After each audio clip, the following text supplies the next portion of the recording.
Hi, my Musketeers. It's Miss Goldman, and today we are going to read a story that you may have seen the movie of. It is from Disney's Pixar, Coco. So sit back, relax, and enjoy. Adapted by Disney Malin Pixar, Allegra. Coco. Adapted by Malin Alegría. Illustrated by the Disney Storybook Art Team. A long time ago, in the town of Santa Cecilia, there lived a little girl named Coco. She and her papa and mama were very happy. Their home was blessed with music and dancing until the day her papa left. He wanted to fulfill his dream of singing for the whole world. With Papa gone, Mama Imelda learned to make shoes. She pretended her husband had never existed. She even tore his face from the family portrait.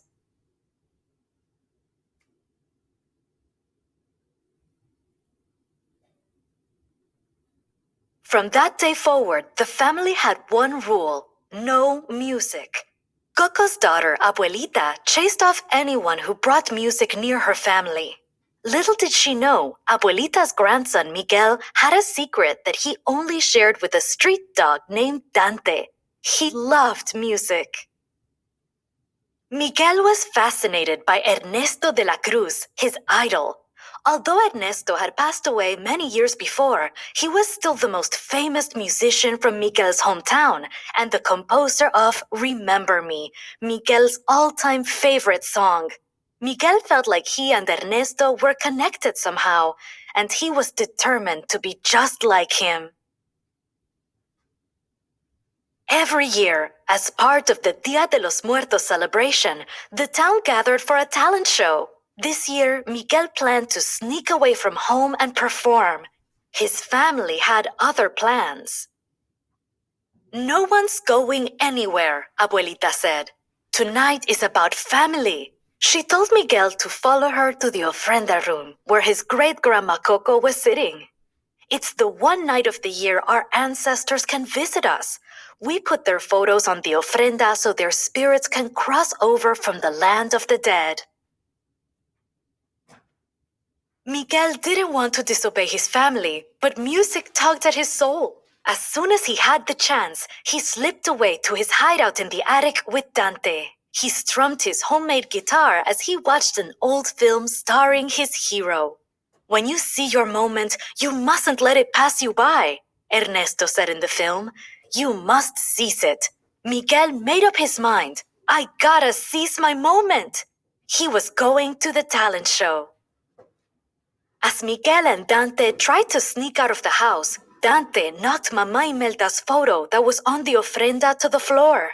Miguel picked up the ripped photo and discovered a secret folded portion.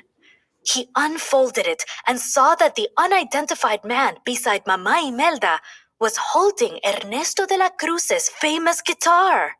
Mama Coco's father was Ernesto de la Cruz. Miguel announced to his family, "I'm gonna be a musician." The family wouldn't hear it. When Miguel tried to play his guitar, Abuelita grabbed it and smashed it to pieces. Miguel was devastated. With the photo in his hand, he ran straight to the plaza. But without a guitar, he couldn't sign up for the talent show. Then he had an idea. Miguel made his way to the cemetery and found Ernesto de la Cruz's tomb. "Please don't be mad," he said to Ernesto's portrait. "I'm Miguel, your great-great-grandson. I need to borrow this." He reached for the famous singer's guitar and strummed it. Marigold petals swirled around him and glowed. Suddenly, Miguel felt very strange.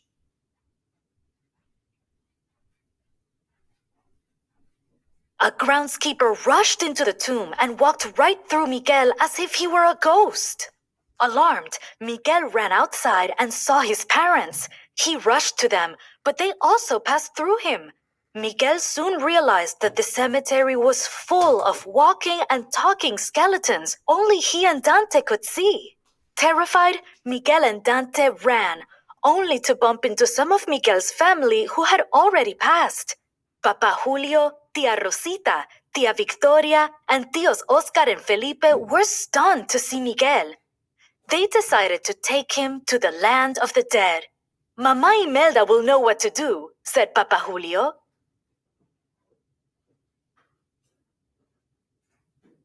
Miguel was led to the glowing marigold bridge, which arched into a cloud of mist and connected his world, the land of the living, to the land of the dead. Dante barked as he dashed onto the bridge. Dante, wait! Miguel cried. When Miguel finally caught up, he gasped at the sparkling cityscape that emerged beyond the bridge. Then he saw spirit guides, fantastical creatures flying between the buildings. Miguel felt like he was dreaming.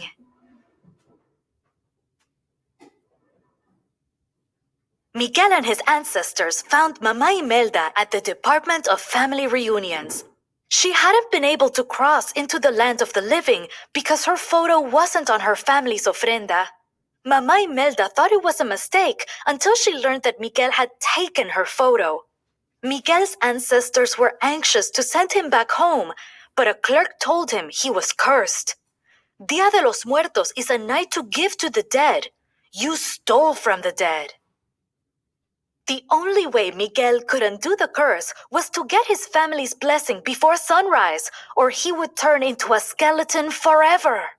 Mama Imelda agreed to give Miguel her blessing if he put her photo back on the ofrenda and promised never to play music again. But Miguel couldn't give up music. If I want to be a musician, I need a musician's blessing, Miguel told Dante. We have to find my great-great-grandpa. Miguel met a man named Hector who claimed to know Ernesto de la Cruz. Hector desperately wanted to cross the Marigold Bridge to visit his family in the land of the living. But his photo wasn't on anyone's ofrenda, so he was stuck in the land of the dead. Miguel agreed to put Hector's picture on his family's ofrenda if he introduced him to Ernesto. Miguel needed to blend in, so Hector painted his face to look like a skeleton. You got any other family here? Asked Hector. You know, someone a bit more accessible? Only Ernesto, Miguel lied. He felt bad, but he knew it was the only way to reach the singer. They learned about a musical competition where the winner got to perform at a party hosted by Ernesto. This was Miguel's chance to meet his great-great-grandfather. The competition was in full swing when Miguel and Hector arrived. Miguel peeked at the audience from backstage and suddenly felt sick. You always this nervous before a performance? Hector asked. Miguel admitted that he'd never been on a stage. Luckily, Hector had a cure for stage fright, the grito. The grito was a joyful, high-pitched shout. Hector belted out his best one, and Miguel followed with his own. That gave Miguel the courage to perform. During his song, Dante howled, and Hector joined in with some fancy footwork. The audience loved it and cheered for more. At the end of their performance, the crowd erupted into applause. But then Miguel spotted his family in the audience. The MC made an announcement. Be on the lookout for a living boy named Miguel. His family wants to send him back to the land of the living. Hector was upset. You said Ernesto was your only family. You lied to me. Miguel pulled away when Hector tried to turn him in. You don't want to help me, Miguel cried. He threw Hector's photo at him and took off running. A giant spirit creature that looked like a jaguar with huge bird-like wings blocked Miguel's path. Her name was Pepita, and she was carrying Mama Imelda on her back. I am giving you my blessing, and you are going home, Mama Imelda exclaimed. Miguel refused her blessing and her demand that he give up music. You're ruining my life. Why should I care about my family if they don't care about me? He cried as he headed up a staircase that led to Ernesto de la Cruz's tower.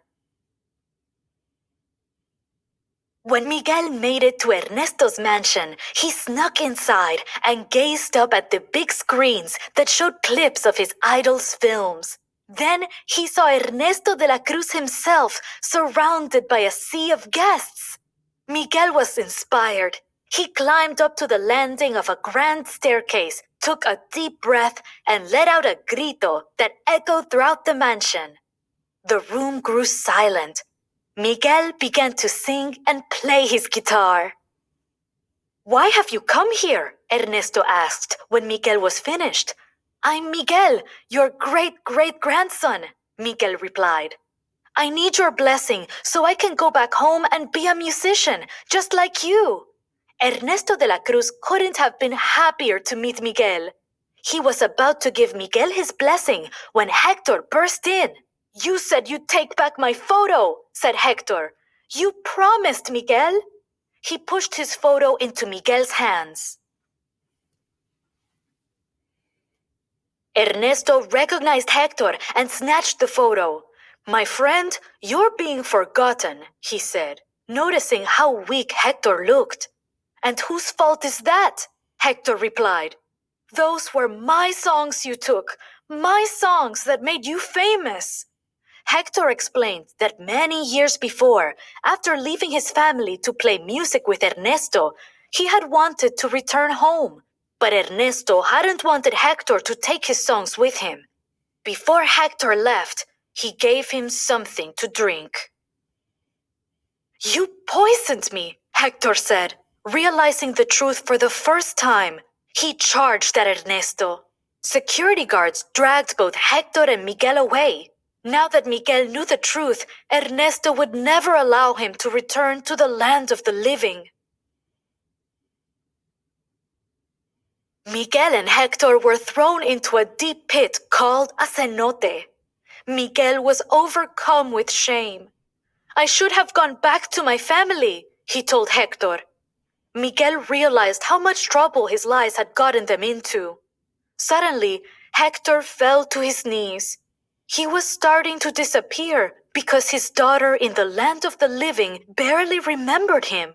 If he was forgotten completely, Hector would experience his final death. "I wish I could tell Coco that her papa was trying to come home," said Hector. "Coco?" Miguel pulled out the photo of Mama Imelda, Coco, and the unidentified musician. "Is that you?" he asked.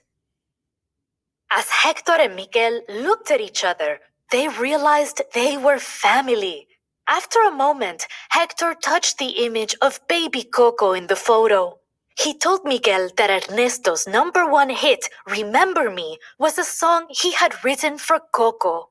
"What I wouldn't give to sing it to her one last time," he said sadly.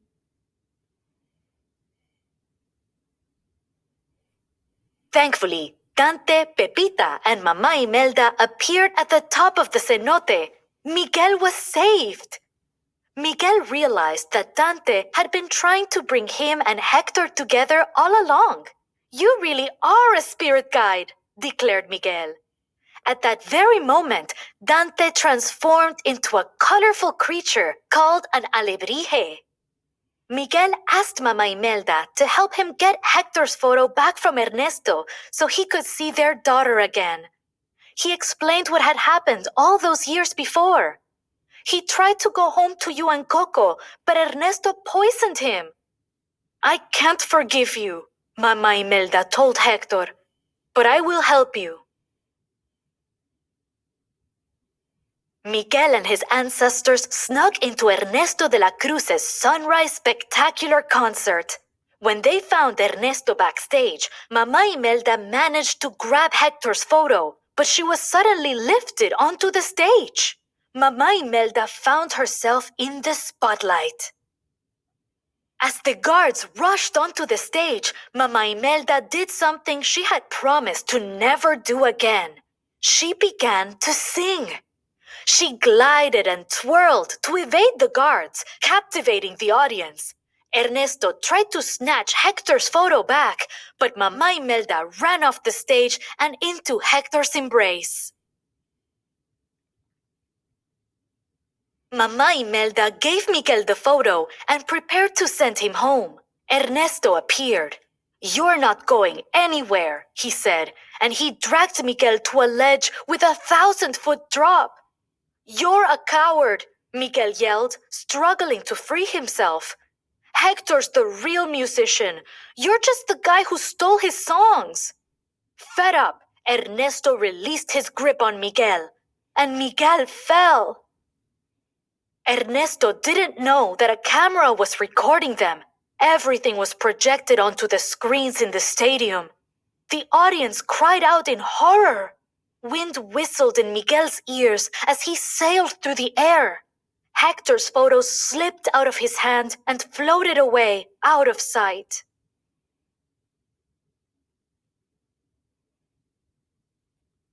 The audience threw rotten food at Ernesto and booed him. "Please, mi familia," he begged. He tried in vain to get the orchestra going. Suddenly, Miguel rose above the stage. Pepita and Dante had saved him. Miguel slid off Pepita's back and into the waiting arms of his family. The crowd erupted in cheers. Pepita then picked up Ernesto, carried him off, and tossed him into a bell tower. Miguel told his family that he had lost Hector's photo. Hector suddenly collapsed. Coco was close to forgetting him. He gave Miguel a pained smile. "I just wanted her to know that I loved her." "I promise I won't let Coco forget you," cried Miguel. Mama Imelda and Hector sent Miguel home with no conditions. Marigold petals glowed, and in a whoosh, Miguel was back in Ernesto de la Cruz's tomb. He grabbed the guitar and sprinted out of the cemetery. He prayed he wasn't too late. When Miguel arrived home, he found Mama Coco alone in her bedroom. "I saw your papa," he said. "Remember, papa?" But she didn't. She sat there looking straight ahead. Miguel refused to give up. He picked up the guitar and began to sing Hector's song, "Remember Me." A glimmer sparkled in Mama Coco's eyes. Memories flooded her mind as her cheeks brightened and she smiled. Suddenly, Mama Coco started to sing softly. The song had brought her memory back to life. She pulled out a torn scrap of paper she had kept for many years. It was the missing face from the photo, Hector. Music used to be a curse in Miguel's family. It had nearly torn them apart. But with the power of love and forgiveness, music had brought them back together and would stay in their hearts forever. And so, my Musketeers, I hope you enjoyed this book. And as always, you can read this again here or on Reading IQ, where this book is from. And remember to be safe, be smart, and to go for the gold. Till next time, bye.